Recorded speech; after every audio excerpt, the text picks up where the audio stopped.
मन कि भारी दुख होला तमे एते वाद्य बजेलानी मोर जो गुटा पसंद वाद्य से गुटा बजेलनी दो किटा कीर्तक ता किटा कीर्तक बजेइछ आ केते बेले बजेइबो हां से गटी को मु सब बेले अने कि थे नाही मो बोलियो पढ़ा पढ़ियोनी केंती तमे कहू तो पढ़ियोनी से जलागी गरुथी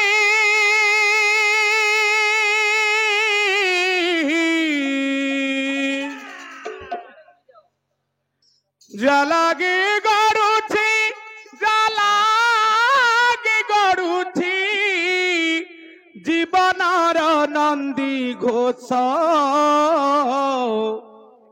केड़े मधुर तुम नाम रस मधुर मधुर तुम नाम रस जलागी गरुथी जलागी गरुथी जलागी गरुथी जलागी गरुथी जीवनर नंदी घोष केड़े मधुर तुम नाम रस मधुर मधुर तुम नाम रस आहा केड़े मधुर तुम नाम रस मधुर मधुर तुम नाम रस नाम रस थरे पान कला परे हृदय हुए सुदामा हे मणिमा हृदय हुए सुदामा हे मणिमा हृदय हुए सुदामा आह संगात पाखरे बस सरधारे पाशरी श्री क्षेत्र सीमा हे मणिमा पाशरी श्री क्षेत्र सीमा हे मणिमा पाशरी श्री क्षेत्र सीमा आह मन गणारे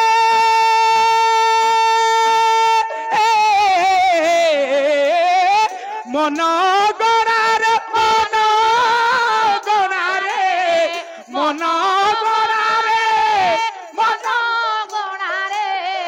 हसकुची 12 मास केड़े मधुर तुम नाम रस मधुर मधुर तुम नाम रस आहा केड़े मधुर तुम नाम रस मधुर मधुर तुम नाम रस सेही नाम रस संसारे पिउच अंधारे सते चंद्रमा हे मणिमा अंधारे सते चंद्रमा हे मणिमा अंधारे सते चंद्रमा हानिए से आशीष तुम्हारी बरस न पूजी तुम प्रतिमा हे मणिमा न पूजी तुम प्रतिमा हे मणिमा न पूजी तुम प्रतिमा आहा कोटि जन्म गो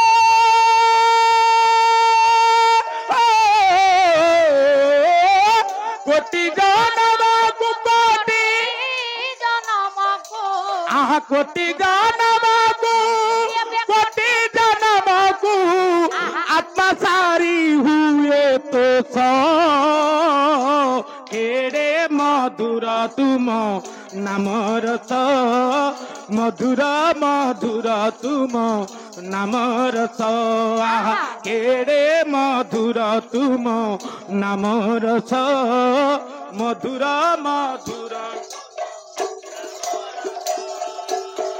जलागी गरुथी जलागी गरुथी जलागी गरुथी जलागी गरुथी जीवनर नंदी घोष केड़े मधुर तुम नाम रस मधुर मधुर तुम नाम रस केड़े मधुर तुम नाम रस केड़े मधुर मधुर तुम नाम रस। लक्ष्य देवे मोर ज्ञानी गुणी पंडित विवेक महोदय जेते बेले वीरभद्रंग बोली पवन सुत हनुमान पर्वतटी को फिंगी दैछन्ति पर्वतर बापा मूल भागटी पड़ी रहिछि गोप कटकरे तार अग्र भागटी पतित होइछि आसी मथुरा रे ताहले जुग आसी जेते बेले द्वापर पहुंचिला अच्छा भगवान कृष्ण नंद महल रे बढ़ुछन्ति दिनकर घटना बापा हेछि कोन हेछि ना जेउ दिन ठार भगवान कृष्ण गोप कटकरे बढ़िलेनी ये नटकुटिया कन्हैर प्रेम रे समस्त गोपवासी माने एमिति उबुटुबु होउछन्ति जे इंद्र को पूजा करती गोपवासी मान हेले कृष्ण प्रेम रे एमिति बंधा हे गलेनी काहे ना ता प्रेम रे ता भाबे रे जे पड़िछि जे पड़िला हैरान हबो जे न पड़िला हैरान हबो से हैरान हबनी कहले ता संज्ञा बांधिले भाबो तुलसी बजाई दबो ता संज्ञा बांधिले भाबो तुलसी बजाई दबो ता संज्ञा बांधिले भाबो तुलसी बजाई दबो ता संज्ञा बांधिले भाबो कोणा माठिया रे राधा कोणा माठिया रे राधा कोणा माठिया रे राधा कोणा माठिया रे राधा पानी आनिबो पानी किनिबो निंदा सुनिबो ततके बांधिले भाबो बंसी बजाई दबो से बजाई दबो ततके बांधिले भाबो बोले ता सहित जे भाव बांधिछि तार से बंसी बजेइबो ताले आमे जनक सहित भाव बांधिले सिए जदी हमर लेंबू पानी हां मिस्त्री पानी चलिबो मु कोन एते पी परिबी हां आदि कमे कमे दो ना बांटी दो ना हां से तमे एमती मझिरे बंटा बंटी करी सब गरम कमौ अरे भल लागुची मु जानिथिले आउ पी थांती हां नहीं सही तो कह से मिश्री रो दोष कि भाई को हाथ दोष के जानी हां विशु भाई के दीटा दियो नहीं लोक को गोटे ग्लास पसंद हो विशु भाई होंती परा भीम हां न कि हैला कोन हैला भाव बांधिले बंसी बजेबो न बांधिले हे कोन हबो कले ता संज्ञा न कले भाव जीवने कियो बालाबो जीवने कियो बालाबो ता संज्ञा न कले भाव जीवने कियो बालाबो जीवने कियो बालाबो ता संज्ञा न कले भाव जीवने कियो बालाबो जीवने कियो बालाबो ता संज्ञा न कले भाव जीवने कियो बालाबो जीवने कियो बालाबो ये जीवन सीना भावर जमुना ये जीवन सीना भावर जमुना ये जीवन सीना भावर जमुना ये जीवन सीना भावर जमुना ओ भाबे बंधा पड़िबो रे ओ भाबे बंधा पड़िबो ओ भाबे बंधा पड़िबो रे ओ भाबे बंधा पड़िबो से परा जसोदा धन से परा जसोदा धन ये से परा जसोदा धन से परा जसोदा धन नील माधव प्रेम जादव भक्ति बांधव संगे न कले बाबो बंसी बजाई दबो संगे न कले बाबो बंसी बजाई दबो संगे न कले बाबो नटकुटिया कन्हई प्रेम रे जुदिन ठार गोपवासी माने उबुटुबु हेलेनी आउ इंद्र को किए पचारुछि ना ना इंद्र को भल न पाइबारे इंद्र को मन रे दिने कोप सृष्टि हेला हेला इंद्र कोन कले कले तारी में घकु एकाकार करी जत्ता बेले वृष्टि कले आवर्तक संवर्तक द्रोण पुष्कर हेला जेमति इंद्र को मुंड को टिके पोकउछि थला बात ने कि हां जेमति बाउंस पत्ता सब भांगा भंगी कर देइचंती सेमति यार 100 गुण कला परी बाबा इंद्र गोप कटक रे वृष्टि कले कले या इंद्र सपता दिन वृष्टि कला आया इंद्र सपता दिन बुटी कला मुद्रा घाटे पथर बरसिला आहा बद्रा घाटे पथर बरसिला छत्र आकारे बर धरी ଏବେ ଛତ୍ର ଆକାରେ ତିରିବାର ଧରି ଏବେ ଗୋପ ସମ୍ପଦ ରଖିଲେ ମୁରାରୀ ଏବେ ଗୋପ ସମ୍ପଦ ରଖିଲେ ମୁରାରେ ଇନ୍ଦ୍ର ହାରିଣ ଶରଣ ପଶିଲା ଆହା ଇନ୍ଦ୍ର ହାରିଣ ଶରଣ ପଶିଲା ଗୋପେ ଗୋବିନ୍ଦ ନାମ ଦେଇ ଏବେ ଗୋପେ ଗୋବିନ୍ଦ ନାମ ଦେଇଗଲା ଇନ୍ଦ୍ର ଯେତେବେଳେ ବୃଷ୍ଟି କଲେ ଗୋପବାସୀ ମାନେ ଆଜି ଗୋପବାସୀ ମାନଙ୍କୁ ରକ୍ଷା କରିବା ପାଇଁ ଭଗବାନ କୃଷ୍ଣ ବାଳ ମୁକୁନ୍ଦ କଣ କଲେ ନା ଯେତେବେଳେ 7 ବର୍ଷର ହେଇଥାନ୍ତି ହେଲା ତ୍ରେତୟାରୁ ଅପେକ୍ଷା କରି ରହିଥିବା ପର୍ବତର ମୂଳ ବାବା ଯୋଉଟା କି ଗଣ୍ଡି ଏ ଭଗବାନ କୃଷ୍ଣ ତାକୁ ଗୋପବାସୀ ମାନଙ୍କୁ ରକ୍ଷା କରିବା ପାଇଁ ବାମ ହସ୍ତର କାଣି ଆଙ୍ଗୁଠିରେ ଗିରି ଗୋବର୍ଦ୍ଧନ ପର୍ବତକୁ ଟେକିଲେ ଟେକିଥିଲେ ହେଲା ଆମେ ତ ଆଖିରେ ଦେଖିନେ ଯାହା ଫଟୋ କହୁଛି ଟିଭି କହୁଛି ସମସ୍ତ କହୁଛନ୍ତି ପୁରାଣ କହୁଛି କିମ୍ବଦନ୍ତୀ ଅଛି ପ୍ରମାଣ ଦଉଛି ବାବା ଭଗବାନ କୃଷ୍ଣ ତାକୁ ଧାରଣ କଲେ ବାସ୍ ଯୋଉଥିପାଇଁ ଅଭିମନ୍ୟୁ ସାମନ୍ତ ସିଂହାର କଣ କହିଲେ କଲେ ଲୋ କୋଇଲି ଇଲୋ ବାପ ଇଏ 7 ଦିନ ଇନ୍ଦ୍ର ବୃଷ୍ଟି କଲା ଲୋ କୋଇଲି ଲୋ କୋଇଲି ସାତ ଦିନ ଇନ୍ଦ୍ର ବୃଷ୍ଟି କଲା ଲୋ କୋଇଲି ଲୋ କୋଇଲି ସାତ ଦିନ ଇନ୍ଦ୍ର ବୃଷ୍ଟି କଲା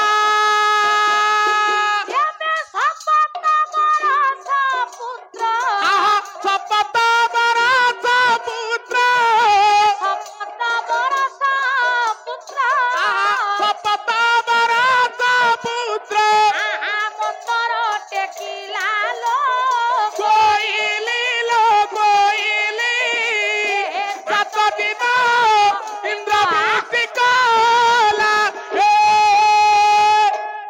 ଭଗବାନ କୃଷ୍ଣ 7 ବର୍ଷର ହେଲା ବେଳେ ଗିରି ଗୋବର୍ଦ୍ଧନ ପର୍ବତକୁ ବାମ ହସ୍ତର କନିଷ୍ଠ ଆଙ୍ଗୁଠିରେ ଧାରଣ କରି ହଁ ହଁ ଧରିଲେ ବେଶ ଚୌଧୁରୀ ବାବୁ ଯଦି ଧରିଲେ ହେଲା ପର୍ବତର ମୂଳଟି ଯୋଉଟା କି ଗିରି ଗୋବର୍ଦ୍ଧନ ପର୍ବତ ସାନ୍ନିଧ୍ୟ ପାଇଲା ହେଲା ତାର ଅଗ୍ରଭାଗଟା ପଡିଛି ଯାଇ ମଥୁରା କଟକରେ ଗୋଟିଏ ସିନା ଥିଲେ ଯେତେବେଳେ ଦେହରୁ ଭିନ୍ନ ହେଇଯାଇଛନ୍ତି ସିଏ ଗୋଟେ ଇଏ ଗୋଟିଏ ହଁ ହଁ କହିଲେ ପ୍ରଭୁ ମୋର ମୂଳଟି ସାନ୍ନିଧ୍ୟ ପାଇଲା ହଁ ଅଗ୍ରଭାଗଟା ମନ ଦୁଃଖ କଲା ମୁଁ କଣ କରିବି ହଁ ଭଗବାନ କୃଷ୍ଣ ବୁଝେଇଦେଲେ କହିଲେ ତମର ଆଉ ଏ ଯୁଗରେ ପାଳି ପଡିବ ନା ନା ନା ତମର ୟା ପରେ ଆସିବ ଯୁଗ ହଁ ହଁ କଳି ବେଶ ଦ୍ୱାପରରେ ପରା ଧରିଲେ ଗିରି ଗୋବର୍ଦ୍ଧନକୁ ଆଚ୍ଛା ମନଟା କୋଉଠି ଘରେ ଥୋଇକି ଆଇଛ କି ତ୍ରେତୟାରୁ ଆଇଲା ଦ୍ୱାପରରୁ ଗଲା କଳି ନାଇଁ ସେଠିକି ଅନ୍ୟ ମନସ୍କ ହଉଛ ହଁ କାହିଁକି କେଜାଣି ହଁ ଭାଉଜ ମନେ ପକଉନ୍ତି ବାଃ! ଭାଉଜ ମନେ ପକଉଛି ତାହେଲେ ଚୌଧୁରୀ ବାବୁ ଆଜ୍ଞା ହେଲା କଣ କଣ ହେଲା ନା ଯୁଗ ଆସି ପହଞ୍ଚିଲା ଭଗବାନ କୃଷ୍ଣ କହିଲେ ତମେ ମନ ଦୁଃଖ କରନି ମନ ଦୁଃଖ କରନି କିଏ ସିନା ଗିରି ଗୋବର୍ଦ୍ଧନ ପର୍ବତକୁ କୃଷ୍ଣ ଥରୁଟିଏ ଟେକିକି ଧରିଲେ ହେଲା ଅପେକ୍ଷା କର ହେ ପର୍ବତ ବୁଝେଇଦେଲେ ଭଗବାନ କୃଷ୍ଣ ବେଶ କହିଲେ ୟା ପରେ ଯୁଗ ଆସିବ କଳି କଳି କଳି କହିଲେ ଜୀବନରେ କିଏ ଥରେ ମୋର ସାନ୍ନିଧ୍ୟ ପାଇଲେ ମଧ୍ୟ ବେଶ ପ୍ରତିବର୍ଷ ହେଲା ମୁଁ ତମକୁ ଏଇ କଲ୍ୟାଣ କରୁଛି ତମେ 2 ଥର ମୋର ସାନ୍ନିଧ୍ୟ ପାଇବ ବାବା ଯୋଉ ଅଗ୍ରଭାଗଟି ପଡି ରହିଥିଲା ଆସି ମଥୁରା କଟକରେ ବେଶ ସେ ଅଗ୍ରଭାଗଟି ଶିଳା ଆସି ପଡିଲା ବାପା 22 ପାବଛର ପ୍ରଥମ ନମ୍ବର ପାବଛର ବାବା ବାବା ସେଇ ପାହାଚରେ ଭଗବାନ କୃଷ୍ଣ ବା ଜଗନ୍ନାଥ ବେଶ ଯେତେବେଳେ ଗୁଣ୍ଡିଚା ମା ଘରକୁ ଯାଆନ୍ତି ନବଦିନାତ୍ମକ ଯାତ୍ରା ପାଇଁ ସେ ପାହାଚ ଉପରେ ଭକ୍ତମାନଙ୍କ ସହିତ ପଣ୍ଡି କରି କରି ଯାଆନ୍ତି ହେଲା ପୁଣି ଯେତେବେଳେ ଭିତରକୁ ବସନ୍ତି ବାସ୍। ବା ନୀଳାଦ୍ରି ବିଜେ କରନ୍ତି ବାସ୍। ସେଇ ପାହାଚ ଉପରେ ଭକ୍ତମାନଙ୍କ ସହିତ ଲୀଳା ଖେଳା କରି କରି ପ୍ରଭୁ ମୋର ନୀଳାଦ୍ରି ବିଜେ କରନ୍ତି ହଁ ସେତିକି ବେଳେ ଇଏ ସାନ୍ନିଧ୍ୟ ଲାଭ କରନ୍ତି ସେଇ ପର୍ବତ ବାବା। ସିଏ ଅପେକ୍ଷା କରିଥିଲା ତ୍ରେତୟା ଆସିଲା ଦ୍ୱାପର ଆସିଲା କଳି କଳି କଳି ଯୁଗର ନୀଳକନ୍ଦରରେ ବାପା ନୀଳାଦ୍ରିନାଥରେ ଜଗନ୍ନାଥ ପୂଜା ପାଇଲା ବେଳେ ବେଶ ଇଏ 22 ପାବଛର ପ୍ରଥମ ପାବଛର ଇଏ ଯମଶିଳା ନାମରେ ପୂଜା ପାଇଲା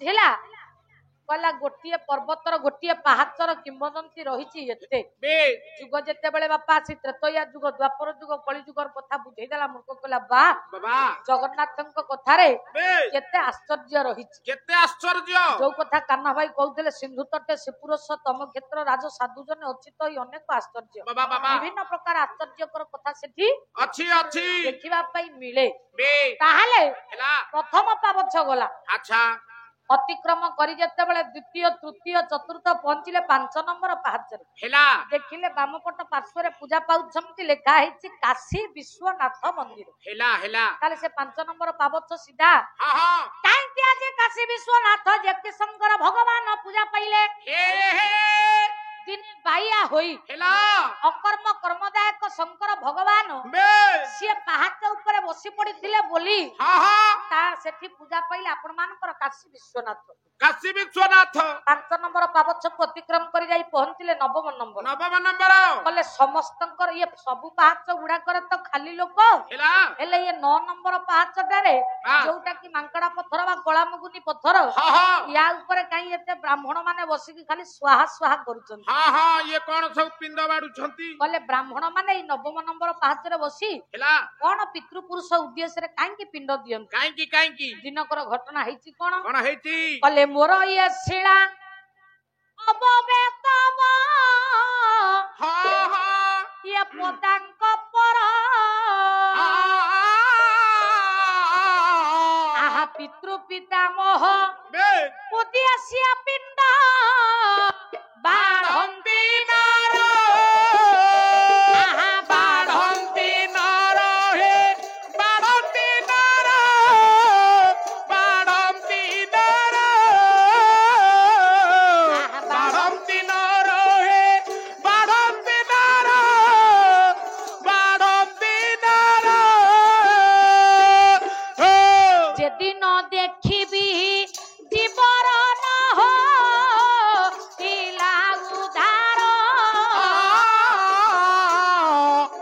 ସେହି ଦିନ ସୃଷ୍ଟି ଭାଙ୍ଗିବି ପୁଣି ଉଠି ପଥରରେ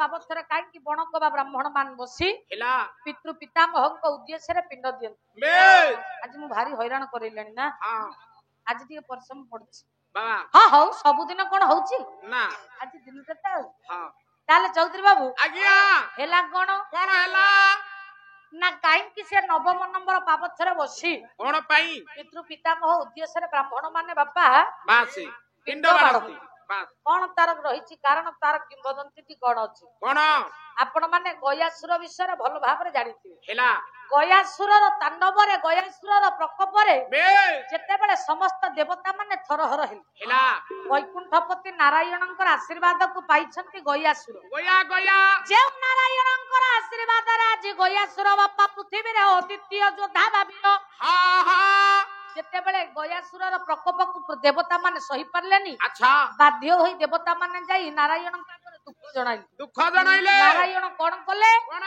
ନା ଚକ୍ରରାଜ ସୁଦର୍ଶନକୁ ପଠେଇଲେ ଗୟାସୁରର ଗଣ୍ଡିରୁ ମୁଣ୍ଡଟାକୁ ଅଲଗା କରିଦେବା ପାଇଁ ଯେତେବେଳେ ପଠେଇଲେ ନାରାୟଣ ଯାହାକୁ ଆଶୀର୍ବାଦ ଦେଇଛନ୍ତି ତାକୁ ସୁଦର୍ଶନ ଚକ୍ର ଚାହିଁଲେ ଭେଦ କରିପାରିବ ଯିଏ ନାରାୟଣଙ୍କ ବଳରେ ବଳିୟାନ ସୁଦର୍ଶନ ଚକ୍ର ଗୟାସୁରଙ୍କୁ ଭେଦ କରି ପାରିଲାନି ସେ ପୁନର୍ବାର ପଛକୁ ଫେରିଲେ ସୁଦର୍ଶନ ଚକ୍ର ବୁଝେଇଦେଲେ କହିଲେ ପ୍ରଭୁ ଆପଣ ତାକୁ ବର ଦେଇଛନ୍ତି ମୁଁ ମାରିବାକୁ କେତେ ମାତ୍ର ନାରାୟଣ ସ୍ୱୟଂ ନିଜେ ଗଲେ ଅନ୍ତର୍ଯାମୀ ନାଥ ଯେତେବେଳେ ଅନ୍ତରର କଥା ବୁଝି ପାରି ଯାଇ ପହଞ୍ଚିଲେ କହିଲେ ବିଭୁ ଅନ୍ତର୍ଯାମୀ ମନ କଥା ଜାଣ ସତ୍ୟ ନାରାୟଣ ବିଭୁ ଅନ୍ତର୍ଯାମୀ ମନ କଥା ଜାଣ ସତ୍ୟ ନାରାୟଣ ବିଭୁ ଅନ୍ତର୍ଯାମୀ ମନ କଥା ଜାଣ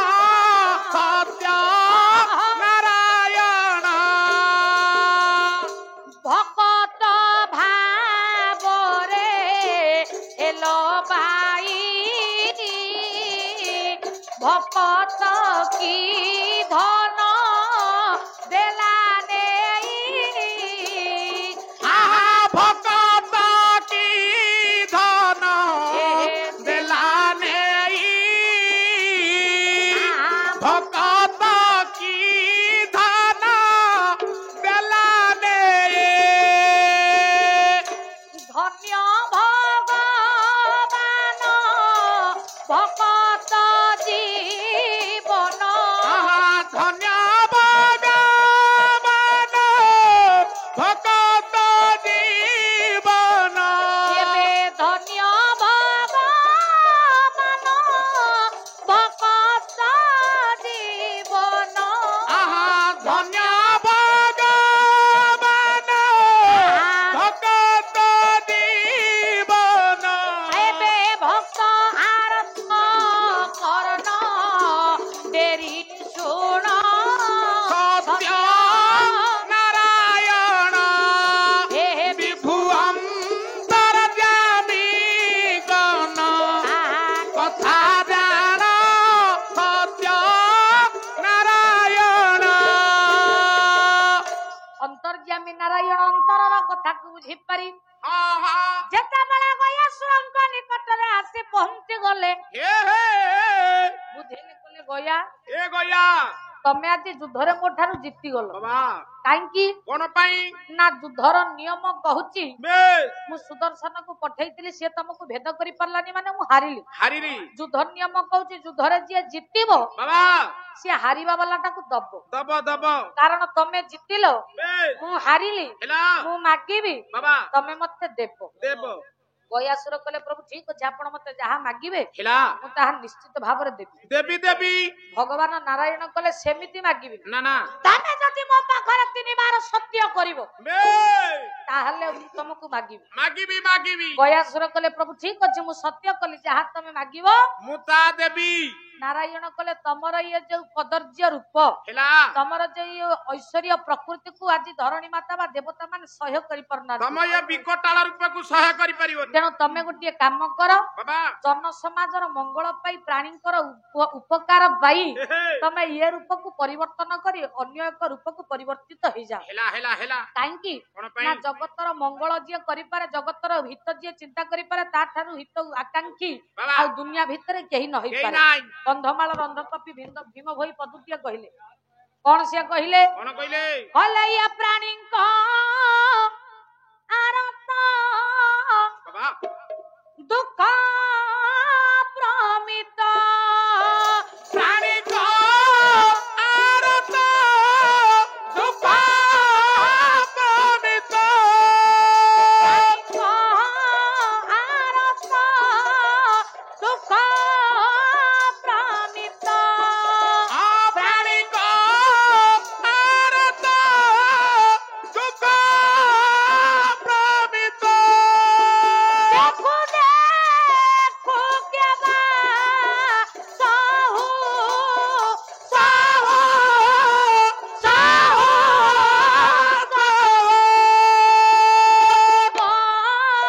आरत नरके पारी आऊ मोजीब न पथे नरके पड़ी थाऊ जगत उधार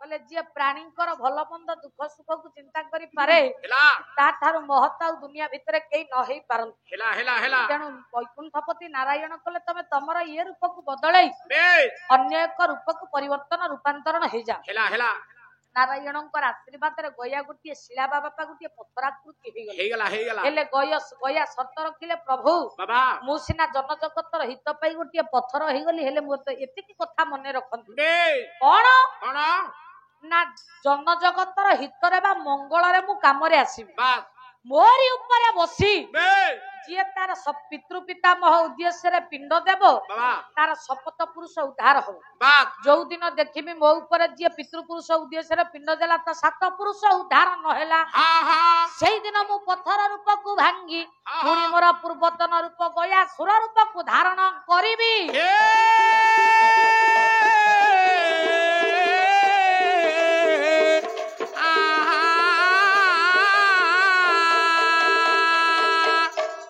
ନାରାୟଣ କଲେ ତଥାସ୍ତୁ। ହେଲା ତେଣୁ ଗୟାଙ୍କ ନାମରେ ବାପା ଗୋଟିଏ ତୀର୍ଥସ୍ଥଳୀ ରହିଛି ଯାହାର ନାଁ ହଉଛି ଗୟା ତୀର୍ଥ। ଗୟା ତୀର୍ଥ 22 ପାହାଚର ନବମ ନମ୍ବର ପାହାଚକୁ ଗୟା ତ୍ରିଶିଳା ବୋଲି କୁହାଯାଏ। ବାବା ବା ମାଙ୍କଡା ପଥର ଯୋଉ କଳାମୁଗୁନି ପଥର ତାରି ଉପରେ ବସି ବେ ପିତୃ ପିତାମହଙ୍କ ଉଦ୍ଦେଶ୍ୟରେ ପିଣ୍ଡ ଦେଲେ ବାସ୍ ପୁରାଣ କହିଛି ଆମ ସାତ ପୁରୁଷ କୁଆଡେ ଉଦ୍ଧାର ହବ। ଉଦ୍ଧାର ହବ ତାହେଲେ 22 ପାବଚ ଏହିପରି ଗୋଟିଏ ପରେ ଗୋଟିଏ ଅତିକ୍ରମ କରି ବାପା ଯେତେବେଳେ ଯାଆନ୍ତି। ବାବା ଚୌଧୁରୀ ବାବୁ ହେଲା ତମେ କେତେବେଳେ ପୁରୀ ଯାଇଛ? ମଲା ଆମ ଘର ପୁରୀରେ ପୁରୀ ଯିବୁ କଣ ରହୁଛୁ ପୁରୀରେ ପୁରା। ଆଚ୍ଛା ପୁରୀ ମନ୍ଦିର ଭିତରକୁ ଯାଇଛ? ମନ୍ଦିରଟି ହଁ ହଁ ଭିତରକୁ ଯାଇଛୁ ମନ୍ଦିରଟି ହଁ ପୁଣି ହଁ ଭିତରକୁ ଯାଇଛି ହଁ ନହେଲେ ଆଉ ଥରେ କଣ ସେଠଉ ହଁ ମନ୍ଦିର ଭିତରକୁ ଗଲା ବେଳେ ହେଲା ଗଲା ବେଳକୁ ସେ ଜାଗାକୁ ଧୋଇକି ଯିବି ପରିଷ୍କାର କରିକି ଯିବ। ରେକର୍ଡିଂ ହଉଛି ପରା। ସଫଳ ଗିଆ ସବୁ ତକ ତ ଏଇଠି ବଇଛ ଆଉ ହଁ ରେକର୍ଡିଂ ହଉ ତମ ଇଜ୍ଜତ ମତ ସବୁ ମୁଁ ଏଇଠି ବର୍ବାଦ କରିବି। ହଁ ହଉ ଭାଇ ଏଇ ଗୋଟାକ ପକେଇବ ମୁଁ କହୁଛି ସଫଳ ଖିଆ ତକାଙ୍କର ସବୁ ପକେଇଲାଣି ଏଇ ଫଟୋଟାକୁ ମାରିଥିବ ଭାଇ କୋଉ ଫଟୋଟା? ଏଇ ମୋ ପାନଖିଆ ଫଟୋଟା ପାନଖିଆ ଫଟୋଟା ବସମ। ତାହେଲେ ସେଗୁଡାକ ଯୋଉ ଖାଉଛ କଣ ଭଲ ଲାଗୁଛି? ତା ଦେହରେ ଉଷୁମ ଅଛି କାହା ଦେହରେ ଉଷୁମ ଅଛି? ସଫଲ ସଫଲ ସଫଲ ପାନ ସଫଲ ମଦ ସବୁଥିରେ ଉଷୁମ ଅଛି ନା। ଆରେ ମଦ ସଫଲ ପାନ ଏଗୁଡାକ ଶରୀରକୁ କ୍ଷତିଗ୍ରସ୍ତ କରାଏ। କାହିଁକି ମଦ ପିଇଲେ ମଣିଷର କେତେ ଲାଭ ଅଛି? ମଦ ପିଇଲେ ଲାଭ ହଉଛି? ମଦ ପିଇଲେ ମଣିଷର 3 ପ୍ରକାର ଲାଭ। ହଁ 3 ପ୍ରକାର ଲାଭ। କଣ 3 ପ୍ରକାର? ମଦ ପିଇଲେ ସାରା ଘରେ କେତେବେଳେ ଚୋର ପଶିବେନି। ଚୋର ପଶିବେନି। ମଦ ପିଇଲେ ଅଚିନ୍ତାରେ ଶୋଇବ। ଏ 2 ନମ୍ବର। 3 ନମ୍ବର ମଦ ପିଇଲେ କେତେବେଳେ ବୁଢା ହେବେନି। ହଁ ମଦ ପିଇଲେ ଘରେ ଚୋର ପଶିବନି ଅଚିନ୍ତାରେ ଶୋଇବ ଆଉ ଗୋଟେ ବୁଢା ହବ। ବୁଢା ହେବନି ତମ ଦିହ ଛୁଞ୍ଚି କାହାର? ଭାଇଙ୍କର। ମଦ ଯିଏ ପିଇବ ସିଏ ଭାଇ ବୁଢା ହବ ନା। ଆରେ କଣ ତାର ଭାବ ଅର୍ଥ ଟା ଟିକେ ବୁଝଉନା। 1 ନମ୍ବର ସାରା ମଦ ପିଇଲେ ଘରେ ଚୋର ପଶିବେନି। କାହିଁକି ପଶିବନି? ଧରା ଯାଉ ମୁଁ ମଦ ପିଇଲି। ପିଉଛ ତ ପିଇଲି କଣ? ଧର ପିଇଲି ମଦ ପି ପି ପି ପି ଘରେ ଯେତେ ସୁନା ରୂପା ଆୟ ଅଳଙ୍କାର ଅଛି ଧନ ଅଛି ବ୍ୟାଙ୍କରେ ସବୁ ପଇସା ଯୋଉ ରଖିଛ ଆରେ ସ୍ତ୍ରୀର କାନ ଫୁଲ ନାକ ଫୁଲ ତା ପାଉଁଜି ତା କଣ ସବୁ ତା ଖଡୁ ଗଡୁ ସହ ବିକି ଭାଙ୍ଗିକିରି ମୁଁ ମଦ ପିଇଦେଲି। ଆଚ୍ଛା ଯେତେବେଳେ ଚୋର ଆମ ଗାଁକୁ ଯିବ ଆମ ଦୁଆରେ ବଡ ଲାଇଟ ଲାଗିଛି ସିଏ କହିବ ଦେଖାଯିବ ଇଏ ମଦୁଆ ବୋଲି ଜାଣିଛି ନା। ଆଚ୍ଛା କହିବ ଇକିରା ଇଏ ତ ସବୁ ମଦ ପିଇ ପିଇ ଧନ ସବୁ ସାରି ଦେଇଛି ତା ଘରକୁ ଆଉ କଣ ପାଇଁ ଯିବି କଣ ହଳଦୀ କିନା ନବା ପାଇଁ ମଉସା ତା ଘରକୁ ଯିବନି। ତା ଘରକୁ ଆଉ ଯିବନି ଚୋର। ଆଚ୍ଛା ଅଚିନ୍ତାରେ ଶୋଇବ। 2 ନମ୍ବରଟା ହଉଛି ଅଚିନ୍ତାରେ ଶୋଇବ। ମଦ ପିଇଲା ନିଶା ଚଢିଲା ଧନ ନାହିଁ ଘରେ ଦୁଆର ମେଲେଇ ଦେଲା ଝରକା ମେଲେଇ ଦେଲା ତାଙ୍କ ଟେକିଲା ଉପରକୁ ମୁହଁ କରିକିରି ଶୋଇଲା ଦକ୍ଷିଣ ପବନ ବାଜିଲା ଅଚିନ୍ତାରେ ଶୋଇଲା। ତା ଘର ତ ଟଙ୍କା ଯୋଉଠି ଟଙ୍କା ଅଛି ସେଠି ଚିନ୍ତା ଅଛି ଆଉ ତା ଘର ତ ଟଙ୍କା ନାହିଁ ସେ ଚିନ୍ତାରେ କାଇଁ ରହିବ? ଚିନ୍ତାରେ କାଁ ପାଇଁ ରହିବ? ତଥାପି ଗୋଟେ ପ୍ରକାର ଠିକ ହଉଛି। ଆରେ ବୁଢା କେମିତି ହବନି? ବୁଢା କେମିତି ହବନି? ଏଠି ଯେତେ ବାପା ମାନେ ମୋର ବସିଛନ୍ତି ସମସ୍ତଙ୍କର ବାପା ବାର୍ଦ୍ଧକ୍ୟ ଅଛି। ଯିଏ ବାର୍ଦ୍ଧକ୍ୟ ଅବସ୍ଥାକୁ ସମସ୍ତେ ଆମେ ଭୋଗ କରୁଛୁ। ଆଚ୍ଛା ଆଉ ମଦ ପିଇଲେ କଣ ବୁଢା ହବନି? ମଦ P P P P P ଗଲା ପି ପି ସେତିକି ହେଇଥିବ। ମଦ ପି ପି ସାରେ ସିଏ 15ରୁ ଯେତେବେଳେ ପିଆ ଷ୍ଟାର୍ଟ କରିବ ମାନେ 10ମ ଶ୍ରେଣୀରୁ 10ମ ଶ୍ରେଣୀ ପିଲା ଆଉ 9ମରୁ ବାହା ହେଲେଣି 10ମ ଶ୍ରେଣୀରେ ଆଉ ମଦ ପିଉନାହାନ୍ତି ହେଲା। ଧରା ଯାଉ ସେ 14-15 ବର୍ଷରୁ ପିଇଲା ପିଆ ଷ୍ଟାର୍ଟ କଲା ପି ପି ପି ପି ତା କଲିଜା ତା ଲିଭର ତା କିଡନୀ ତା ହାର୍ଟ ଶରୀରର ଯେତେ ଦାମୀ ଦାମୀ ଅଙ୍ଗ ଅଛି ସେ ସବୁ ଆସ୍ତେ ଆସ୍ତେ ଆସ୍ତେ ଆସ୍ତେ ଲୁଜର ହେଇଯିବ ଡ୍ୟାମେଜ ହବ ଖରାପ ହବ। ପି ପି ସେ 30ରୁ 40 ବର୍ଷ ଭିତରେ ମରିଯିବ। ବୁଢା କଣ ପାଇଁ ହବ? ଆରେ ଏ ତମ ମୁଣ୍ଡଟାକୁ ଟିକେ ଇଆଡିକି ଆଣିଲ। ମୋ ମୁଣ୍ଡକୁ କହୁଛ? ୟା ଦେହରେ ମୋ ମୁଣ୍ଡ ସୁନାଖଳା ବଜାର ଉପରେ ଛିଞ୍ଚଡା କରିକିରି ଖାଉ। ଏଇଟା ଗୋଟେ ବେକାରିଆ ପିଲାଟି। ଚିହ୍ନା ଚିହ୍ନା ଅଛି। ଚିହ୍ନା ଅଛି ନା ସୁନା ଅଛି ମ? ଠିକ କଥା ନା? ହଁ ଠିକ ବାସ୍। ନାଇଁ ମୁଁ କହୁଛି ମୋ ପାଳିଆ ପାଳିଆ କଣ ହଁ ସେ ହଉ ହଁ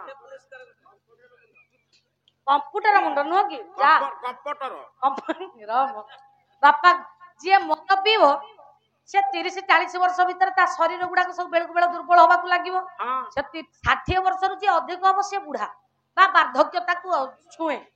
ତା ମାନେ ବେ ଯିଏ ମଦ ପିଇଲା ସେ 30-40 ବର୍ଷ ଭିତରେ ତାର ଷ୍ଟୋନ ହବ, ହଁ ତାର କଳା ଝାଡା ହବ, ହଁ ବିଭିନ୍ନ ପ୍ରକାର ରୋଗ ସୃଷ୍ଟି ହବ। ବେ ସେ 30-40 ଭିତରେ ମରିବ, 60 କୁ ଗଲେ ତ ବୁଢା ହବ। ବୁଢା ହବ। ଆଉ ସେ କାଇଁ ବୁଢା ହବ? ହଁ ଯାହା ହଉ ତା ସ୍ତ୍ରୀ ଭତ୍ତା ପାଇକିରି ଚଳିବ। ବସ ପାଟି ଚୁପ କରିକି ବସ। ହଁ ଏଇଟା ଭାରି ଅତି ସୁନ୍ଦର ପିଲାଟିଏ ନା। ଏବେ କହିଲେ 1200 ଟଙ୍କା ହେଇଯାଇଛି କଣ 1200 ଟଙ୍କା। ଆରେ ସ୍ୱାମୀ ବଞ୍ଚି ଥାଉ ଥାଉ ବେ ସ୍ତ୍ରୀ ପରା ଭତ୍ତା ପାଉଛି।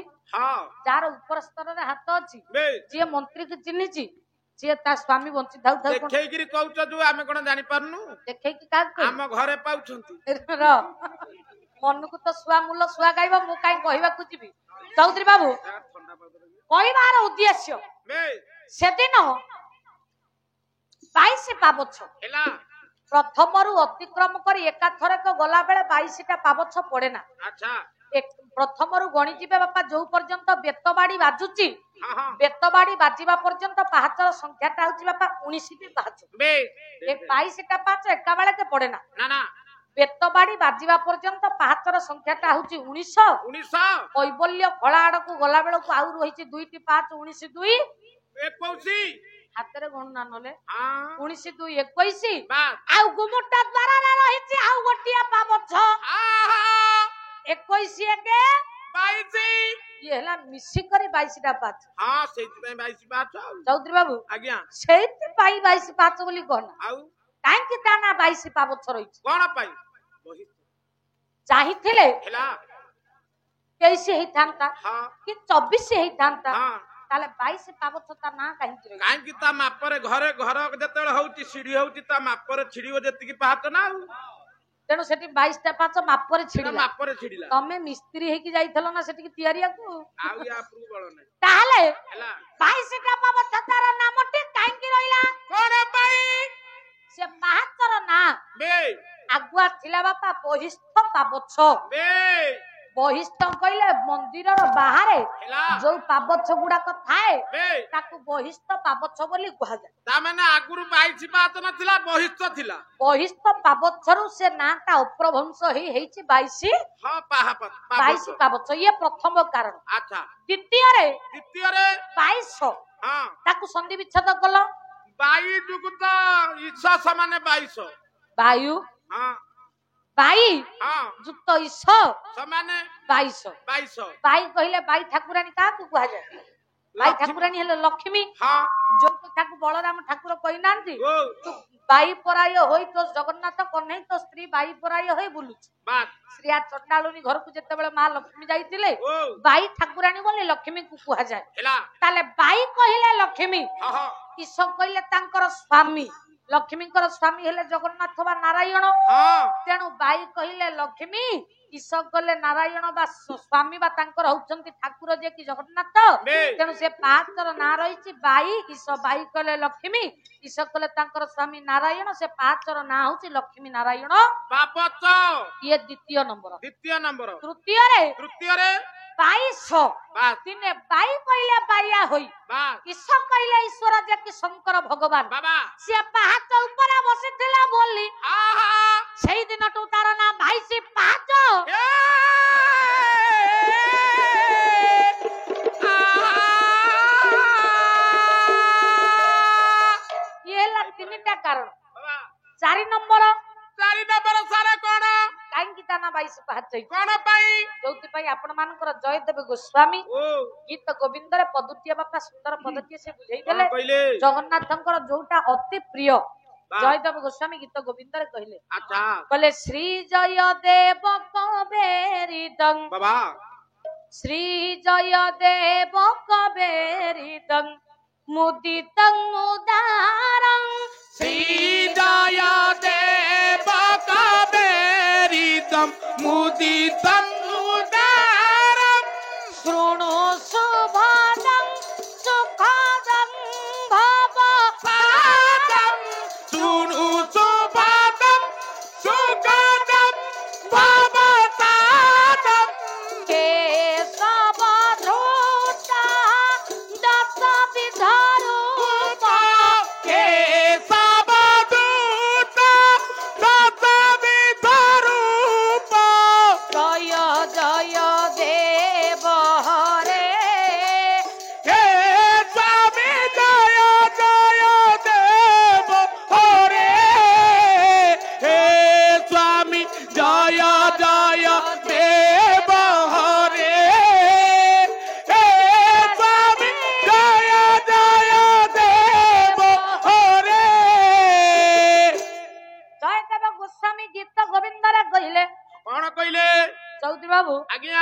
ଭଗବାନଙ୍କର ଜୟଦେବ ଗୋସ୍ୱାମୀଙ୍କ କୃତ ଗୀତ ଗୋବିନ୍ଦରେ ହେଲା ଅବତାର ସଂଖ୍ୟାଟା ହଉଛି ବାପା 10 ଅବତାର।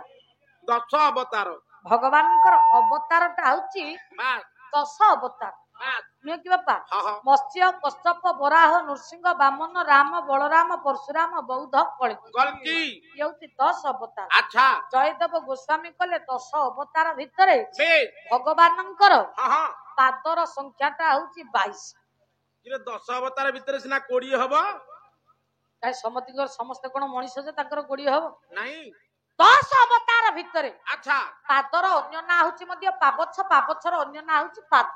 ବାସ୍ ତାହେଲେ ହେଲା 10 ଅବତାରରେ ଭଗବାନ ନାରାୟଣଙ୍କର ଅବତାର ସଂଖ୍ୟାଟା ଏ ପାଦର ସଂଖ୍ୟାଟା ହଉଛି 22। ଦେଖେଇ ତାହେଲେ କେମିତିକା ପ୍ରଥମରେ ଆସିଲା ମତ୍ସ୍ୟ ରହ ଟଙ୍କା ଆଇଲା ବେଳେ କାହିଁ ପାଟି କରୁଛ? ହଁ ହଁ ଭାଇ କଣ ତମ ନାଁ? লিলি। ହଉ ସାଧା ପୁଡିଆ ଖାଇଛ କି ଭାଇ? ଆରେ ସାଧା ପୁଡିଆ ଭାଇ ଖାଇଛନ୍ତି ତାଙ୍କଠୁ ଶିଖ କିଛି। ହଁ ଭାଇ ତମଠୁ କିଛି ଶିଖିବୁ ଆମେ। ସାଧା ପୁଡିଆ ଖା ସଫଲ ଯୋଉ ଖା। ଭାଇ କିଛି ଖାଉନାହାନ୍ତି ତାଙ୍କଠୁ କିଛି ଶିଖି ହବନି। ଏ କଥାକୁ ମୋର ଆଉ ବଳ ନାହିଁ। ତାହେଲେ ହେଲା ହେଇଛି କଣ? କଣ ହେଇଛି? କ୍ଷୁଦ୍ର କଳାକାର ମନରେ ଉତ୍ସାହ ଭରିଦେବା ପାଇଁ ବେଶ ପୂର୍ଣ୍ଣ ଚନ୍ଦ୍ର ହେଲା ବାବୁଜୀ କି ପ୍ରଦାନ କରିଛନ୍ତି 150 କୋଟି ଭାରତୀୟ ମୁଦ୍ରା। ବେଶ ସେଇ ପୀଠାଧୀଶ ଚୈତନ୍ୟ ଠାକୁର କଣଟେ T20 ଚାଲିଛି ତ ଶତକ ଟିକେ କମ ରହୁଛି ଆଉ। ସେ 50 ଆଡିକି ହାଫ ସେଞ୍ଚୁରୀ ନହେଲେ ହଉ ହଁ ଶତକ କଣ ସବୁବେଳେ ହବ? ନା ତାହେଲେ ଚୌଧୁରୀ ବାବୁ ବେଶ ହେଲା କଣ? କଣ ହେଲା? ମତେ ତ ଟଙ୍କା ମିଳିଲେ ତମ ଦେହ ସହିବନି ମୁଁ ଜାଣିଛି। ହଁ ସେଇଥିପାଇଁକା କା ଆମେ କଣ ଭିକାରୀ ପିଲା ନା ଅରଗିତିଆ ପିଲା ଦେହ ସଉନି? ଭିକାରୀ ପିଲାମାନେ ଯେତକ ଗାୟକ ଗାୟିକା ଅଛ ସଂସାର ଭିତରେ ତମେ ସବୁ ଭିକାରୀ ପିଲା ଅରଗିତିଆ ପିଲା କାନା ତମେ ବି ଅଛ ସେ ଭିତରେ। ହଁ ମୋ ବାପା ମୁଁ ଭିକାରୀ ପିଲା ଭଳିଆ ଦେଖାଯାଉଛି? କଣ ଦେଖା ଯାଉନାହାନ୍ତି? କଣ କହୁନ କାଇଁ ଭୟ କରୁଛ? ମୁଁ ଅଛି ଆଉ କଣ? ହଁ ଚୁପ ହେଇକି ବସ। ମୁଁ ସେଇ କଥା କହୁଛି ଯେ ତମେ କୁହ ଭୟ କର। ତାଙ୍କ ଗାଁକୁ ଆସିକି ତମେ କହୁଛ ଭୟ କରନି? ତମେ କଣ ଗାଁ ବାଲା? ଆମେ ଗ୍ରାମବାସୀ ବୃନ୍ଦ ଏଇନେ ବର୍ତ୍ତମାନ କୀର୍ତ୍ତନ ସଇଲା ପରେ ହଁ ଗାଁ ବାଲାଙ୍କୁ ପଇସା ମାଗିବ ସେ ଦେବେ। ହଁ କୀର୍ତ୍ତନ ସଇଲା ପରେ ଆପଣଙ୍କର ପରା ମାନେ ଏବେ ଗ୍ରାମବାସୀ ବୃନ୍ଦ, କୀର୍ତ୍ତନ ସଇଲା ପରେ ଗାୟିକା ଗାୟିକା ମାନେ ଗାୟକ ଗାୟିକା ସବୁ। ତା ଭିତରେ ତ ରାଜୁ ଭାଇ ଥିବେ ବୋଧେ? ହଁ ରାଜୁ ଭାଇ କଣ ଛାଡେ ନା କଣ? ସେ ଭିତରେ ହସୁନ୍ତି ବୋଲି ମୁଁ କିଛି କହୁନି। ଗାୟକ ଗାୟିକା ଭିକାରୀ ପିଲା ଆଉ ତମେ ଯୋଉ ସବୁ ଲାଇନ ରେ ସାଇଜ ହେଇକି ବଇଛ ଆମେ ସବୁ ପାଳିଆ ବାୟକ ବାବୁ ପିଲା ରାଜା ଛୁଆ। ତମେ ରାଜା ପିଲା ହଁ ଆମେ ଭିକାରୀ ଦରିଦ୍ର ହିନିମାନିଆ ପିଲା ଆଉ ନୁହ କି? ହଁ ଆଚ୍ଛା କାହିଁକି ଯେ ଠିଆ ହେଇଛି ବେଶ ସିଏ ହଉଛି ଭିକାରୀ ପିଲା, ତମେ ବସିବା ବାଲା ତମେ ହଉଛ ରାଜା ପିଲା। ଆଉ ନୁହଁ କଣ ନୁହଁ? ଆପଣ ବନ୍ଦନା ପଡିଲେ ସଭା ଉପରେ ବନ୍ଦନା ପଡିକିରି ଠିଆ ହେଲେ ହାତ ଯୋଡି ପକେଇଲେ ଆମେ ହାତ ଯୋଡୁଛୁ କି? ଏକ ଗଲା ପଏଣ୍ଟ ହାତ ଯୋଡି ପକେଇଲେ ମା ମାନେ ବାପା ମାନେ ଆଜ୍ଞା ମାନେ ଆପଣ ମାନେ କେତେ ଥର ସାରେ ବାପା ବାପା ବୋଲି କହୁଛ? କାଳେ ଏ ଭିତରୁ କିଏ ଓ କହିଦେବେ? ଆମେ ଅଛୁ ଆଡଜଷ୍ଟମେଣ୍ଟ କରି କରୁଛୁ। ହଁ ହଁ ହଁ ହଁ କହୁଛୁ ଆଡଜଷ୍ଟ କରୁଛୁ। ହଁ ଆମେ ଘର ଲୋକ ବାପା ହେଇଯାଇଥାଉ। କହିଲେ ପଇସା ବି କଳରେ ଖାଲି ବାପା ମାନେ ମା ମାନେ ବୋଲି କହି ପକଉଛୁ। ହଁ ଆରେ ଗାୟକ ଗାୟିକା ଉପର ଭାଇ ମୁଁ ତମକୁ କହୁନି ହଁ ହଁ ଉପର ହାତରେ ଦେଲେ ହେଲା ତମେ ତଳ ହାତରେ ନବ ଚୁପେଇକି ବସ। ତମକୁ ଯଜମାନ ଯୋଉ ଦଉନ୍ତି ଉପର ହସ୍ତରେ ମତେ ହାତରେ କୁଆଡେ ଦେବେ? ଅନୁଷ୍ଠାନ ବାଲା ମତେ ଫୋନ ପେ କରିବେ। ଫୋନ ପେ କଣ ମାଟି ତଳେ ଆଉଛି ନେଟୱାର୍କ ରେ? ତା ମାନେ ତମେ ବସିଲା ବାଲା ରାଜା ପିଲା। ରାଜା ପିଲା ଆମକୁ ପାନ ଦେଲେ, ଫୋନ ଦେଲେ, ଜୋନ ଦେଲେ, ତାପରେ ମିଶ୍ରି ପାଣି ଦେଲେ, ଥଣ୍ଡା ଦେଲେ, ଆମେ ସବୁ ବସିଲୁ ପିଇଲୁ। ତମେ ଥିର ହେଇକି ବସିଲୁ ପିଢା ଦେଇନ୍ତି ସିଂହାସନ। ଆମେ ତ ତଳେ ଠିଆ ହେଲୁ ହାତ ଗୋଡ ଯୋଡିକିରି ବୁଲିଲ ତ ହାତ ଗୋଡ ଯୋଡିକି ଆଉ। ଆରେ ଶାସ୍ତ୍ର କହିଛି ମୁଁ କହୁନି। ହଁ ଶାସ୍ତ୍ର କହିଲେ ଭାଇ ଗ ଅକ୍ଷରରେ ଯେତିକି ଜିନିଷ ଆଚ୍ଛା ଦୁନିଆ ଭିତରେ ସିଏ ହଉଛି ଶ୍ରେଷ୍ଠ। ଶ୍ରେଷ୍ଠ ମନକୁ ତ ନା ଶୁଆ ମୂଲ ଶୁଆ ଗାଇଦେବ, ମୁଁ କାହିଁ କହିବି? ଦେଖେଇ କେମିତିକା କରେ ଯେତେ ଜିନିଷ ସିଏ ଶ୍ରେଷ୍ଠ। ଦେଖେଇ କହିଲା ଗଙ୍ଗା ଗୀତା ଗାୟତ୍ରୀ ଗୋବିନ୍ଦ ତଥା ଗୋମାତା ଗୋମତୀ ଶୈବ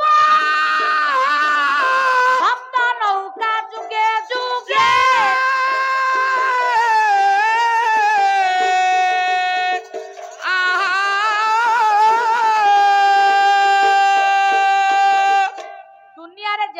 ନଦୀ ହେଲା ପୁଅ କୋଉ ନଦୀଟା ଶ୍ରେଷ୍ଠ କହ? ଦୁନିଆରେ ଯେତେ ନଦୀ ଶ୍ରେଷ୍ଠ ହଉଛି ଗଙ୍ଗା। ପ୍ରଥମରେ କଣ ରହିଲା? ଗ ଗରୁ ହଉଛି ଗଙ୍ଗା। ଗଙ୍ଗା। ଗୀତା ଗୀତା ଗ୍ରନ୍ଥ ମାନଙ୍କ ଭିତରେ ଶ୍ରେଷ୍ଠ ହଉଛି ଗୀତା। ଗୀତା ଗୀତା ପ୍ରଥମରେ କଣ? ଗ ଗଙ୍ଗା ଗୀତା ଗାୟତ୍ରୀ ଯେତେ ମନ୍ତ୍ର ଶ୍ରେଷ୍ଠ ମନ୍ତ୍ରଟା ହଉଛି ଗାୟତ୍ରୀ ମନ୍ତ୍ର।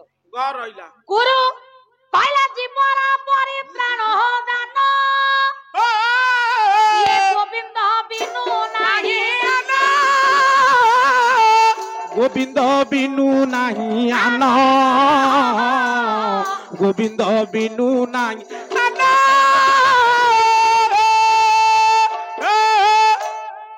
ଗୁରୁ ସଂସାରରୁ ମୁକ୍ତି ଦିଅନ୍ତି। ଜୀବ ଗଲା ବେଳେ ଭାଇ ବୋଲ ବନ୍ଧୁ ବୋଲ ସମ୍ପଦର ସାଥୀ। ଜୀବ ଗଲା ବେଳେ ଏକା ଗୋବିନ୍ଦ ସାରଥୀ। ଭାଇ ବୋଲ ହରି ବୋଲ ଭାଇ ଗୋବିନ୍ଦ ବୋଲ ହରି ବୋଲ ଭାଇ ଗୋବିନ୍ଦ ବୋଲ ହରି ବୋଲ ଭାଇ ଗୋବିନ୍ଦ ବୋଲ ହରି ବୋଲ ଭାଇ ଗୋବିନ୍ଦ ବୋଲ। ଭାସିଲା ପଥର ବୁଡ଼ିଲା ସୋଲ ଭାସିଲା ପଥର ବୁଡ଼ିଲା ଚୋଲ। ଆମ ଗାୟକ କାଟଣୀ କରୁନ୍ତି ତମେ କାଟଣୀ କରିପାରୁନ। ଆରେ ମୋର ଯଦି ହାତଟା ଟାଣୁଆ ଥାନ୍ତା ହଁ ମୁଁ ଖାଲି ମୃଦଙ୍ଗ ବଜେଇ ପକାନ୍ତି। ସତେ ଆଉ ଖାଲି ଗାଉଛୁ ବୋଲି ତମେ ଏମିତି ପାଣିଚିଆ କଲେ ହବ କି? ନା ନା ଭାଇ ଏଗୁଡାକ ସବୁ କାଟିଦବ। ହଁ ଆଉ କିଛି ଏମିତି ଆମ କଥାବାର୍ତ୍ତା ଗୁଡାକ ପକେଇବ। ହଁ ତାହେଲେ ଚୌଧୁରୀ ଆମେ ବାବୁ କଣ ଦୁଃଖ ସୁଖ ହଉଛି ସେ କଥାଟା ପକେଇବ। ବସମ ତମେ ଦୁଃଖ ସୁଖ ହେଲା କଣ? କଣ ହେଲା? ଗଙ୍ଗା ଗୀତା ଗାୟତ୍ରୀ ଗୁରୁ ଗୋବିନ୍ଦ ଗୋ ମାତା ଗୋରୁ ମାତା ଶ୍ରେଷ୍ଠ ଗୋମତୀ ତୀର୍ଥଟା ଶ୍ରେଷ୍ଠ। ତେଣୁ ଆମ କୀର୍ତ୍ତନିଆ ବାଲାଙ୍କ ଭିତରେ ହଁ ହଁ ଏ ପୁଅ ଗ ଅକ୍ଷରରେ ଯିଏ ଅଛି ସିଏ ହଉଛି ଶ୍ରେଷ୍ଠ।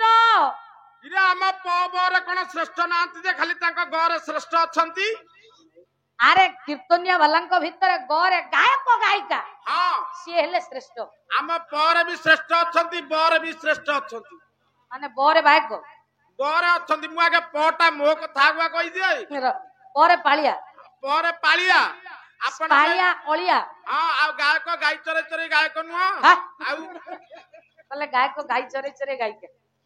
ଆପଣ ଏଇନା କହିଲେ ଗୁରୁଦେବ ହନ୍ତି ଶ୍ରେଷ୍ଠ। ଗୁରୁଦେବ କେତେ ଗୁରୁ ବୁଲୁନ୍ତି। ତା ପୂର୍ବରୁ ଯୋଉଠି ପରମ ପୂଜ୍ୟ ଗୁରୁଦେବ ନ ଲାଗିଛି ସିଏ ଗୁରୁଦେବ ଶ୍ରେଷ୍ଠ ନୁହଁ। ତାହେଲେ ପ୍ରଥମରେ ପରମ ପୂଜ୍ୟ ଶାସ୍ତ୍ର ଭିତରେ ପରମ ଶାସ୍ତ୍ର ଭାଗବତ ପ୍ରଥମେ ରହିଲା ପ ବ ବାୟକର କଣ ଅଛି? ବ ନାଇଁ ଏଇନା ଯୋଉ ଆଲୋଚନା ଚାଲିଛି ପୁରୀ ବଡ ଦାଣ୍ଡ କଥା ପ୍ରଥମରୁ କଣ ରହିଛି? ପୁରୀ ପ ପୁରୀ ଭିତରେ ସବୁ ତା ଭିତରେ ପଶିଯିବ ସବୁତକ ବ ଶ୍ରେଷ୍ଠ। ତମେ ତ ଏଇଠି ବର୍ଣ୍ଣବୋଧ ପଢେଇ ଦବ। ହଁ ପରେ କଣ ଅଛି କହିଲ ଦେଖି? ବଡ ଦାଣ୍ଡ ବଡ ବାଡର ଠାକୁର ବଳଭଦ୍ର ବଡ ବାନା ବଡ ପତାକା ବଡ ଧଣ୍ଡା ବଡ ପଣ୍ଡା ବଡ ଷଣ୍ଢ ବଡ ରାଣ୍ଡ। ଆଉ ପରେ ଗଦେଇ ଦବୁ ସରିବନି। ଆରେ କଣ ସବୁ ଭୁଲ କଣ କହୁଛ? ତମର ଜ୍ଞାନ ରହୁଛି ଟି? କାହିଁକି କଣ ମୋର ଭୁଲ ହଉଛି? ବଡ ଦାଣ୍ଡ ଠିକ ଅଛି ହେଲା ବଡ ପଣ୍ଡା ଠିକ ଅଛି ହେଲା ବଡ ଧଣ୍ଡା ଠିକ ଅଛି ହେଲା ବଡ ବାନା ବଡ ଠାକୁର ବଡ ଦାଣ୍ଡ ବଡ ଦେଉଳ ଠିକ ଅଛି। ଠିକ ଅଛି କୋଉଟା ଭୁଲ ହେଲା କହୁନ? ଶେଷ ଦିଟା ଯୋଉ କହିଲ କଣ କହିଲ? ବଡ ଷଣ୍ଢ ବଡ ରାଣ୍ଡ। ଆରେ ଏଗୁଡାକ ଭୁଲ ହଉନି? ପୁରୀରେ ସାରା ଯେତକ ଜଟିଆ ଷଣ୍ଢ ଗାଁ ଗହଳିରେ ସବୁ ଜନ୍ମ ହେବେ ଇଏ ଗାଁ ଗହଳିରେ ଖାଇବାକୁ ପାଇବେନି। ଆଚ୍ଛା ତାଙ୍କୁ ସବୁ ପୁରୀ ଛଡା ହେଇଯିବ। ତାଙ୍କର ସେ ଅଭଡା ଖାଇବେ ପରିବା ଖାଇବେ। ତାଙ୍କର ସେ ପୁରୀ ବଡ ଦାଣ୍ଡରେ ଦକ୍ଷିଣା ପବନ ଖାଇକି ତାଙ୍କର ସେ ବୁଲିବେ ବଡ ଷଣ୍ଢ ଅରୁଣ ଖମ୍ବରେ ବନ୍ଧା ହେବେ। ଯାଇ ଅରୁଣ ସ୍ତମ୍ଭଟା ହେଇଛି ଷଣ୍ଢ ବନ୍ଧା ହବା ପାଇଁ ଜ୍ଞାନ ଖାଲି ବାଡିଆ ବାଡି ହେଇକି ବାନ୍ତି ହେଇଯାଉଛି। ବଡ ରାଣ୍ଡ। ଆରେ ରାଣ୍ଡ କଣ ଏମିତି ଭାଷା କହୁଛ? କାହିଁକି କଣ ଭୁଲ ହଉଛି? କଣ ତାର ଭାବଟା ବୁଝା। କାର୍ତ୍ତିକ ମାସ ଜାଣିଛନ୍ତି? କାର୍ତ୍ତିକ ମାସ ଜାଣିନୁ କେମିତି? କାର୍ତ୍ତିକ ମାସର ଲାଷ୍ଟ 5 ଦିନ ପଞ୍ଚୁକ ପଞ୍ଚୁକ ଯୋଉ କଣ ହେଲା? ପଞ୍ଚୁକରେ ଓଡିଶାରେ ଯେତେ ରାଣ୍ଡ ଥିବେ ସବୁ ଗୋଟିଏ ଠେଇ ହେବେ ହବିଶିଆଳି ବୁଢୀ। ଇଏ ହେଲେ ବଡ ରାଣ୍ଡ ଦଫା। କାହିଁ ପାଟି କରୁଛ ମୋ? ବସ ଚୁପ ହେଇକି। ଗଲେ ପୁରୀରେ କମ୍ପଟର ମୁଣ୍ଡ ସାରେ ସେଫ୍ଟି ପିନ୍ ଦଉନ। ହଁ ମୁଁ ପଇସା ନେବି ସେଫ୍ଟି ପିନ୍ ଆଣିନି। ନା ନା ତମେ ପରିଶ୍ରମ କରନି। ନା ଏମିତି ସବୁ ଜାଗାରେ ସେଫ୍ଟି ପିନ୍ ନାଇଁ ତଥାପି ନଉନ ଆଉ କାଳେ କିଏ ଦେବେ? ନନେ କା ଘରେ ଦେଇ ଦିଅ। ନାଇଁ ଘରେ କେହି ଦେଇ ଦିଆଯିବ। ତାହେଲେ ଚୌଧୁରୀ ବାବୁ ହେଲା କଣ? କଣ ହେଲା ନା ଜୟଦେବ ଗୋସ୍ୱାମୀ କହିଲେ ଅବତାର ସଂଖ୍ୟାଟା ହଉଛି 10 10 ଅବତାର ଭିତରେ 22 ପାଦ କେମିତିକା ହେଲା? ଭଗବାନଙ୍କର ପାଦର ସଂଖ୍ୟାଟା ହଉଛି 22। ଆଚ୍ଛା ପ୍ରଥମେ ଅବତାର ଆସିଲା ମତ୍ସ୍ୟ। ମତ୍ସ୍ୟ ମାଛର କେତୁଟା ପାଦ କହିଲ? ମାଛର ପାଦ ନାହିଁ, ଡେଣା ଅଛି। ଡେଣା? ମାଛଟା କଣ ପକ୍ଷୀ ଯେ ତାର ଡେଣା ରହିବ? ଆଉ ଯାଉଛି କେମିତିଆ? ଆରେ ମାଛ ଗାଲିସି ଦ୍ଵାରା ଶ୍ୱାସ ପ୍ରଶ୍ୱାସ କରେ ବେଶ ଏବଂ ହେଲା, ଲାଞ୍ଜ ଦ୍ଵାରା ଗତି ପରିବର୍ତ୍ତନ କରେ। ପରିବର୍ତ୍ତନ କରି କଣ ହୁଏ କଣ ହୁଏ? ନା ମାଛର ପାଦ ନାହିଁ। ତମ ଆଡେ ଭାଇ ମାଛର ପାଦ ଅଛି? ନାଇଁ। ନା। ମତ୍ସ୍ୟ ଗଲା। ଆଚ୍ଛା କଶ୍ୟପ କଶ୍ୟପ ବୋଇଲେ କଇଁଚ। କଇଁଚ କଇଁଚର ଭାଇ କେତେଟା ଗୋଡ? 5ଟା। ହେ? ଆଉ ତମର ତ ସବୁ ଗୋଟେ ଗୋଟେ କଣ ବଳକାର ହଉଛି? 4ଟାରେ ଚାଲୁଥିବେ, ଗୋଟେ ଭିତରକୁ ପୁରଉଥିବେ, ବାହାର କରିଦଉଥିବେ, ମୁଣ୍ଡ କାଢି ଦଉଥିବେ। ଆରେ ସେଇଟା ତା ମୁଣ୍ଡ। ସେଟା ମୁଣ୍ଡ ତାର। ଆରେ କଇଁଚର କହିଲେ 4ଟା ଗୋଡରେ ଚାଲୁଥିବେ, ହେଲା ଆଉ ଗୋଟେ ଗୋଡ ଭିତରକୁ ଯାଉଥିବ, ବାହାରକୁ ଆସୁଥିବ। ହଁ ଷ୍ଟେପିନି ନା? ହଁ ତମେ ଦେଖୁନ, ଓଲଟେଇ ଦବ, କୋଉ ଗୋଡ କାମ କରିବନି, ରହ। ସେଇ ଗୋଡଟା କାମ କରିବ। କଇଁଚର ମୁଣ୍ଡ କହିଲାଣି। କଇଁଚର ଗୋଡ ହଉଛି 4।